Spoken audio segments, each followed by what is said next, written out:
Attention to perfect info. Director అన్నాక hits వస్తుంటాయి, అలానే ఫ్లాప్స్ కూడా వస్తుంటాయి. కానీ తప్పు జరగక ముందే దాన్ని గమనించి సరిచేసే డైరెక్టర్స్ కొద్ది మంది మాత్రమే ఉంటారు. అలాంటి డైరెక్టర్స్ లో ఒకరు అనిల్ రావుపూడి గారు. తన స్ట్రెంగ్త్ కామెడీ అండ్ ఆల్సో తను డైరెక్ట్ చేసిన మూవీస్ లో ఏదో ఒక మెసేజ్ కూడా ఉంటుంది. అయితే ఈ వీడియోలో 100% సక్సెస్ రేట్ తో దూసుకెళ్తున్న డైరెక్టర్ అనిల్ రావుపూడి గురించి అండ్ ఆయన తీసిన సినిమాల గురించి మాట్లాడుకుందాం. అనిల్ రావుపూడి గారు 1982 నవంబర్ 23న ప్రకాశం జిల్లా చిలుకూరువారి పాలెంలో జన్మించారు. చిలుకూరువారి పాలెం నుంచి వాళ్ళ పేరెంట్స్ వ్యవసాయం చేయడం కోసం మహబూబ్ నగర్ కు చెందిన అమరవాయి ప్రాంతానికి వచ్చారు. 1984 సంవత్సరంలో అనిల్ గారి నాన్నకు ఆర్టీసీలో డ్రైవర్ గా జాబ్ వచ్చింది. దాంతో వాళ్ళు అద్దెంకికు మారవలసి వచ్చింది. అనిల్ స్టడీ అంతా అద్దంకిలోనే జరిగింది. అనిల్ రావుపూడి బాగానే చదివేవారు. తను చదువుకుంటున్న వయసులోనే చిరంజీవి సినిమాలను బాగా చూసేవారు. తను 4th క్లాస్ లో ఉన్నప్పుడు చిరంజీవి గారు డాన్స్ చేసిన అబ్బని తీని దెబ్బ సాంగ్ కు డాన్స్ చేసి చిన్న గిఫ్ట్ కూడా గెలుచుకున్నారు. అనిల్ కు తన చిన్నతనం నుంచే మంచి కామెడీ సెన్స్ ఉండేది.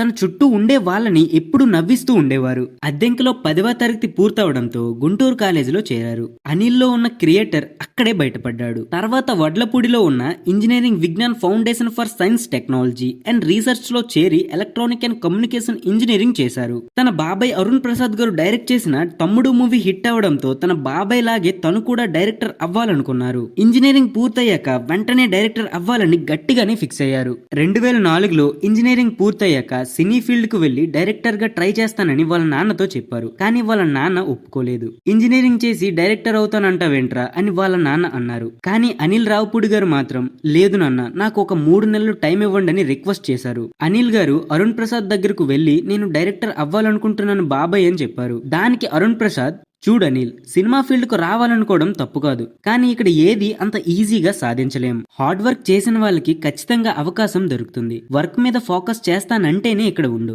లేదంటే ఏదైనా సాఫ్ట్వేర్ కంపెనీలో జాబ్ చేసుకో అని చెప్పారు. లేదు బాబాయ్, నేను తప్పకుండా హార్డ్ వర్క్ చేస్తానని చెప్పారు.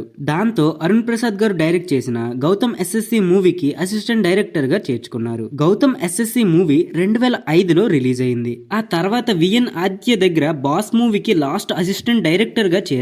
ఒకసారి విఎన్ ఆదిత్య గారు నెక్స్ట్ తీయబోయే సీన్ గురించి డిస్కస్ చేసినప్పుడు ఆ సీన్ నేను డైరెక్ట్ చేస్తే ఎలా రాయగలను అని ఎవరికి చెప్పకుండా ఆ సీన్ అనిల్ గారే రాసి ఆ మూవీకి స్క్రీన్ ప్లే రైటర్ గా పనిచేస్తున్న బలభద్ర పోత్రుని రమణ గారికి చూపించారు. ఆమె ఆ సీన్ చదివి చాలా ఎక్సైటెడ్ గా ఫీల్ అయి డైరెక్టర్ కు చూపించింది. ఆదిత్య గారికి ఆ సీన్ బాగా నచ్చింది. దాంతో మరో 3 సీన్స్ గురించి చెప్పి రాయమని అడిగారు. బాస్ మూవీ 2006లో రిలీజ్ అయింది. తర్వాత ఎం రత్నం దగ్గర అసిస్టెంట్ డైలాగ్ రైటర్ గా చేరారు.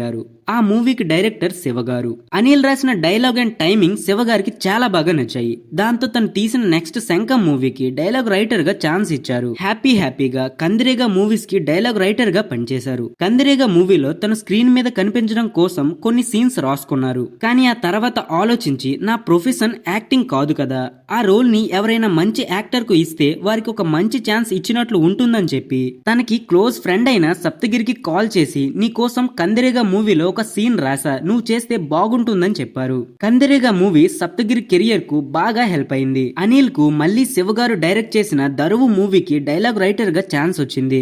ఆ టైంలోనే ఇటు డైలాగ్ రైటర్ గా పనిచేస్తూ ఒక కథను సిద్ధం చేసుకుని ఏ హీరోకి చెప్తే బాగుంటుందో అని ఆలోచించారు. ఆ టైంలో దరువు మూవీ చేస్తుండడంతో రవితేజ గారికి తను రాసుకున్న కథ చెప్పారు. ఆ కథే పటాస్ మూవీ స్టోరీ. కానీ రవితేజకు డేట్స్ ఖాళీగా లేకపోవడంతో తను తప్పుకున్నారు. దాంతో మళ్ళీ ఎవరికి చెప్పాలా అని ఆలోచించారు. కానీ ఎవరికి చెప్పాలో తెలియక ఎవరిని ప్రయత్నించాలో తెలియకపోవడంతో ఒక లిస్ట్ ప్రిపేర్ చేసుకున్నారు. అదే టైంలో యంగ్ డైరెక్టర్స్ కు కళ్యాణ్ రామ్ ఛాన్స్ ఇస్తున్నారని తెలుసుకుని కళ్యాణ్ రామ్ కు పటాస్ కథ చెప్పారు. కళ్యాణ్ రామ్ కు పటాస్ కథ చాలా బాగా నచ్చింది. కానీ కళ్యాణ్ రామ్ ఓం మూవీ చేస్తుండడంతో ఇప్పుడే నేను చెప్పలేను, ఓం మూవీ చేసిన తర్వాత నీకు ఏదో ఒకటి చెప్తాను, ఇంతలోపు ఈ కథ వేరే హీరోకి ఎవరికైనా నచ్చితే ఆ హీరోతో చేసే అని చెప్పారు. అనిల్ చాలా డిసప్పాయింట్ అయ్యారు. కానీ కళ్యాణ్ రామ్ మాట్లాడే విధానం చూసి ఇంకేం మాట్లాడలేకపోయారు. అయితే ఓం మూవీ చాలా నిరాశపరచడంతో ఇక కళ్యాణ్ రామ్ మూవీస్ చేయడేమో అని అనుకున్నారు. ఆ పీరియడ్ లోనే కొరటాల శివ గారు ఈ కథ విని అనిల్ పూరి జగన్నాథ్ చేస్తున్న టెంపర్ కథకు దగ్గరగా ఉంది, ఒకసారి చెక్ చేసుకో అని చెప్పారు. దానికి అనిల్ లేదు సార్, టెంపర్ మూవీ కథకు నా స్టోరీకి డిఫరెన్స్ అయితే ఖచ్చితంగా ఉంటుందని చెప్పారు. కానీ చిన్న డౌట్ అయితే వచ్చింది. ఇక ఈ కథ గురించి ఆలోచిస్తూనే దరువు మూవీకి పనిచేశారు. తర్వాత సుడిగాడు, మసాలా మూవీస్ కు పనిచేశారు. చేశారు. ఆగడు మూవీకి పనిచేస్తుండగా కళ్యాణ్ రామ్ గారు కాల్ చేసి, అనిల్ నువ్వు నాకు చెప్పిన కథను ఎవరితోనైనా చేస్తున్నావా అని అడిగారు. దానికి లేదు సార్, నేను ఎవరికీ చెప్పలేదు అని చెప్పారు.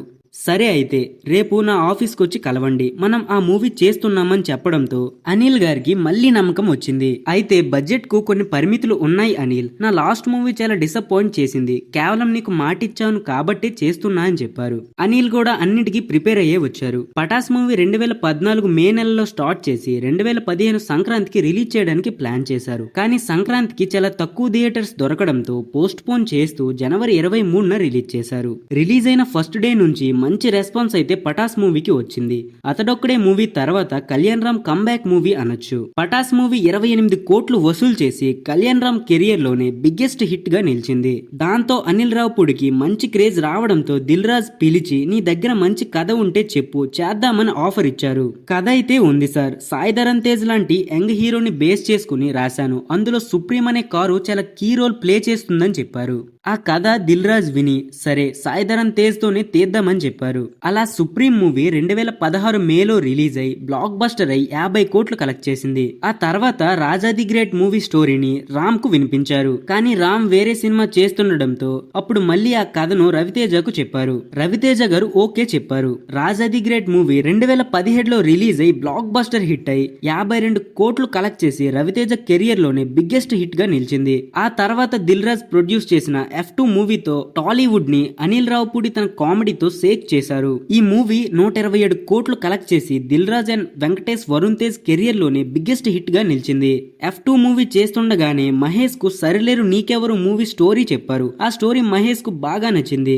F2 సక్సెస్ అవ్వడంతో మహేష్ సరిలేరు నీకెవరు మూవీకి గ్రీన్ సిగ్నల్ ఇచ్చారు. ఈ మూవీ 50 రోజుల్లో 264 కోట్లకు పైగా కలెక్ట్ చేసింది. ఆ తర్వాత రిలీజ్ అయిన F2 సీక్వెల్ F3 మూవీ కూడా హిట్ అయింది.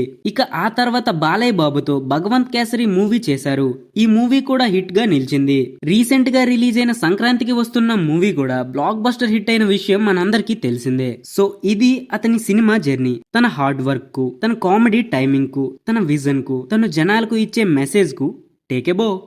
ఈ వీడియోకి ఒక లైక్ వేసి మన ఛానల్ను సబ్స్క్రైబ్ చేసుకోండి. మరొక వీడియోతో మళ్ళీ కలుద్దాం.